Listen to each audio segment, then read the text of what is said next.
You really think there's a seat for you? You're not blood related, just a daughter-in-law. In front of the lavish meal at the restaurant, my mother-in-law smirked at me, waving her hand as if to tell me to leave. I was trembling with anger, and as I turned to leave the room, mother-in-law stopped me. Wait, what about the bill? If you're leaving early, leave the money. With a smug expression, mother-in-law demanded money from me, and I smiled back at her. Why would I pay for a stranger's bill? My name is Maya, 29-year-old office worker. My husband Terrell is the same age as me, and we were living fairly happy days together. Except for one thing. That was the presence of my overbearing mother-in-law. Not only was she overbearing, but she also tried to impose her ways on me. Our house is very close to mother-in-law's, so she often comes over uninvited, nagging me every time. You can't satisfy my son with that kind of cooking. Add more side dishes. In this room, what a mess. What are you doing all day at home? You're such a failure. Mother-in-law, knowing that I work during the day, would come in the evening and mock me for being at home all day. Also, since she adores her son, my husband, she doesn't act like this in front of him. So even when I talk to my husband about mother-in-law, he doesn't believe me. If he hasn't seen mother-in-law's harassment, it's not unreasonable for him not to believe it. At first glance, she seems normal. So no matter what I say to my husband, he doesn't believe me. Perhaps thinking it's okay as long as my husband doesn't find out, mother-in-law's nagging escalated. Now she comes in with a key my husband gave her, complaining about cleaning and cooking. She also badmouths me to the neighbors, and the list goes on. I told my husband many times that I want to move far away from my in-laws, but he's been busy with a big project at work and hasn't taken me seriously. Then my husband got promoted at work. The project was a big success, so he got promoted and his salary increased. How about thinking about having children now that our salary has increased? I think it's a good idea, but if we're thinking about children, I'd like a more child-friendly town. There are few childcare centers here and no parks to play in. Isn't it time to move? Finally, my husband gave me a positive response about moving. I was happier about this than the news of his promotion. However, that feeling didn't last long. The next day, mother-in-law came over as usual without any notice. I was fed up, thinking she had come to nag again, but it seemed different this time. I've decided to celebrate my son's promotion, so I've reserved a restaurant. It's a very expensive place, but it's elegant, and the food is top-notch. Plus, the staff's attitude is wonderful, and it's a word-of-mouth reputation. That's nice. Good for you. You're as unfriendly as ever. Well, never mind. I want you to come to this restaurant too. Please come. I'll check my schedule, but it's probably impossible. Don't say that. We'll be waiting for you. Even though I answered that way, mother-in-law just smirked and left. Until now, she had been enjoying excluding me, but now she's inviting me and saying she'll wait. There must be something going on. When I asked my husband when he got home, he said he had already told mother-in-law that we would go together. She reserved that restaurant for us, and I'm looking forward to it. You feel the same way, don't you, Maya? Sorry, but I'm not looking forward to it. I don't know how much money it will cost at such an expensive place. I don't want to go. Just say I have urgent business and enjoy yourself. Why are you thinking so negatively? Besides, it's not just us going to the restaurant. My brothers are bringing their wives too. It would be bad if you didn't come with the whole family celebrating me. My husband, excited about going to a fancy restaurant for the first time, insisted that I should go even though I didn't want to. My words no longer reached my husband. If he believes mother-in-law more than me, I'll record mother-in-law's harassment with a voice recorder I bought online. She's probably planning to harass me at the celebration too. I'll record her voice and play it for my husband. If he still defends mother-in-law, I'll divorce him. With that decision, I felt a bit better. Still, the day to meet mother-in-law at the restaurant was depressing, and I kept sighing. I hardly knew my husband's brothers, having only met them at the wedding. And I had no memory of talking to their wives beyond greetings. When we arrived at the restaurant, the waiter led us to a large room. Mother-in-law, the eldest son and his wife, and the third son and his wife were already seated. The lavish food was already on the table, and there was only one empty seat. My husband then tilted his head in wonder. There aren't enough seats. Did the waiter make a mistake? I'll go ask. Everyone start eating. The moment my husband left the room, mother-in-law stood up and sneered at me. There's no seat for you. Why should I invite a stranger who just married my son to a family celebration? So I'll give you a choice. Show your sincerity and be accepted as family, or leave and never show your face to me again. Choose now. I'm leaving, I answered without hesitation, and mother-in-law was momentarily flustered. Did she think I would beg her to recognize me as family in this situation? No way. Listen to the end. If you pay the entire bill here, I'll recognize you as Terrell's wife. You must be frustrated being treated as a stranger, so pay up and become family. I told you I'm leaving. Why should I pay for someone else's family's bill? As I turned my back, mother-in-law slammed the table and shouted, Don't you get it? I'm offering to make you family. Are you okay with being a stranger? Pay up now. I'm fine being a stranger. Since I'm a stranger, I won't pay for your meal. Goodbye.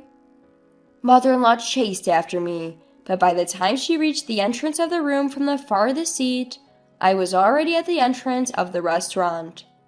When I got home, thinking I'd email my husband, he came back within 10 minutes. The waiter said the reservation number wasn't wrong, and my mom was causing a scene. I heard the situation from my brother. I'm sorry for making you feel bad. You managed to come back quickly. She seems like she would make a fuss if you left. How could I eat with them after they made fun of my Maya? My husband quickly learned what had happened after I left and hurriedly followed me home. Furthermore, my declaration that I was fine being a stranger seemed to have awakened the eldest son's wife and third son's wife. They had thought that enduring harassment was something to be endured in silence, but seeing me talk back made them realize I can do it too. In their momentum, both left and their husbands, the eldest and third sons, hurriedly followed. I was expecting complaints from mother-in-law, and within 3 hours, the phone started ringing repeatedly. I ignored it, but it was so noisy that I blocked it, and then a call came from an unknown number. Hello? Sorry for calling so late. Is this Maya's mobile phone?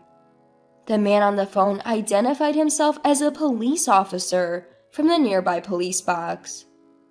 According to the police, after being left alone, mother-in-law ate what she could and apparently tried to have me pay the bill later.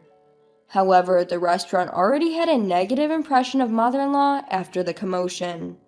They refused mother-in-law's request, thinking there was no chance I would come back to pay after leaving angrily. Mother-in-law then called me to come back and pay, but I ignored all her calls. The restaurant suggested she pay by card, but mother-in-law didn't have a credit card and hadn't prepared enough cash for everyone's meals. She tried to call other family members to cover the cost, but no one answered. Finally cornered, mother-in-law started yelling that it was all my fault, and she became furious and caused a scene, breaking expensive vases and flower pots at the front, leading to the police being called. The called police calmed the raging mother-in-law, but she kept insisting she was not in the wrong. The restaurant not only unpaid, but also stuck with a troublesome customer, asked someone to take her home. Feeling guilty about ignoring a call from the police, we reluctantly returned to the restaurant. When we arrived, mother-in-law was being calmed down by the police. Mother-in-law, who had been crossing her arms, raised her eyes and screamed as soon as she saw me. "You good for nothing! This situation happened because you didn't pay the bill. It's natural to help your mother, isn't it? Pay up now!" I was utterly astonished that mother-in-law would say something almost threatening, even with the police right there. The police said that if no one took her home, they would either take her to her in-laws' house in a patrol car or arrest her for dining and dashing. Please take her away. Arrest her or whatever, just make her take responsibility. When I said this with a cold voice, mother-in-law's eyes widened in shock. "How can you say something so cold? I can't believe it. Just pay up. It's bad luck to have a family member arrested." I don't care. I'm not family, and I don't want to get close to someone who's talking crazy and causing a scene. As I tried to leave the restaurant and leave the rest of the police, my husband, who had been silent all along, glared at me. I understand that what was said and done to Maya was terrible, but is it something bad enough to be arrested for? You're missing the point. She's in trouble with the police because she dined and dashed and caused a scene at the restaurant. I have nothing to do with it. Or are you saying that I'm the one at fault for not paying for 6 people's meals even though I didn't eat? My husband fell silent, but he walked past me and headed toward the police and the restaurant staff. I knew what my husband was going to do just by that, so I called out to his back. "If you're going to pay for her meal and compensate her, we're getting divorced. Think about that." My husband didn't respond to my words and silently took out his wallet. I sighed and left the restaurant. I walked the familiar road back home and began packing my essential belongings, preparing to leave.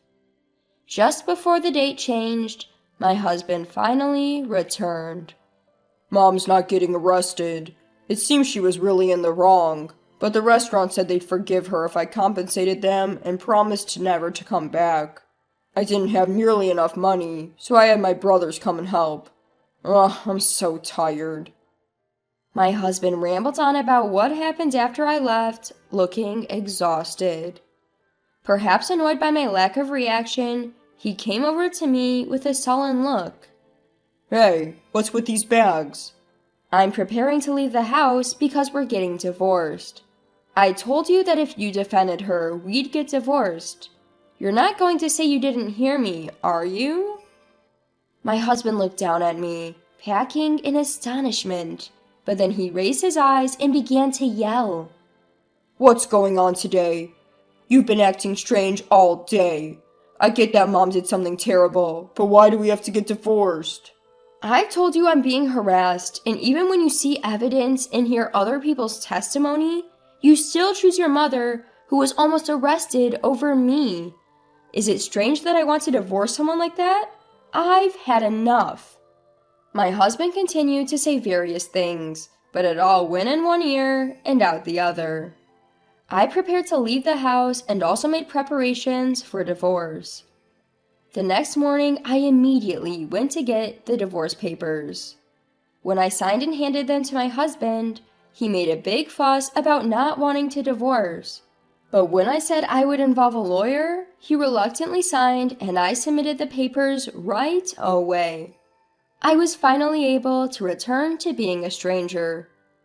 Afterward, my husband moved out of the house and went to live with his parents. Apparently, he had relied on me for most of the housework, so he couldn't do it himself. As a result, the house became a mess. He disliked the dirty house and canceled the apartment lease, deciding to return to his parents' home. Also, the eldest and third sons ended up with similar outcomes. On that day, when my husband called his brothers to help with the compensation, they each had a big fight with their wives. The wives said they didn't want to pay for something that was their own fault, but the brothers used their savings to help their mother without consulting them. Moreover, the brothers believed mother-in-law's words that they would be arrested because of their unreasonable wives. Their love cooled at the sight of them belittling me, and they were confronted with divorce on the spot. Both of them also returned to their parents' home, saying they didn't want to do housework. In the end, mother-in-law and the 3 childlike brothers returned to the in-laws' house. Thanks to that, they are being laughed at by the neighbors, saying, "All the brothers were abandoned by their wives." Mother-in-law calls such talk nonsense and passionately explains how useful and ungrateful we wives were. The husbands heard the story and smugly nodded, saying, I knew it was the wives' fault. Divorcing them was the right decision. However, I had a decent relationship with the neighbors, and no one believed such talk.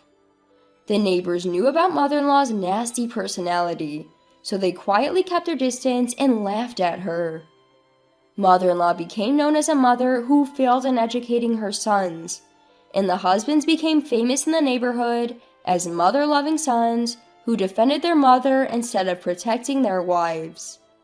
Even though the furious mother-in-law and husbands tried to contact me, I had changed all my contact information and moved to a new house. In the end, the husbands couldn't find us and are living their lives, constantly complaining. Since then, thanks to no longer being involved with mother-in-law and the others, my days have become enjoyable. Of course, being free from mother-in-law stress is a big part of it, but making new friends has also been significant. Actually, I hit it off with the ex-wives of the eldest and third sons while going through the divorce process, bonding over our complaints about mother-in-law. Now we often go out for meals and enjoy shopping on weekends. In terms of giving me such wonderful friends, I might even have to thank my ex-husband. The day after tomorrow, we're all planning to go to a new cafe. From now on, we can do what we want. It should be obvious, but it feels more liberating than before. From now on, I want to walk our own lives without getting involved with such people. I'm also grateful to them. I think I would still be living alone if it weren't for them. The reason I'm not lonely now, and the reason I can live happily, is all thanks to them. I'm truly thankful. I hope this relationship continues forever.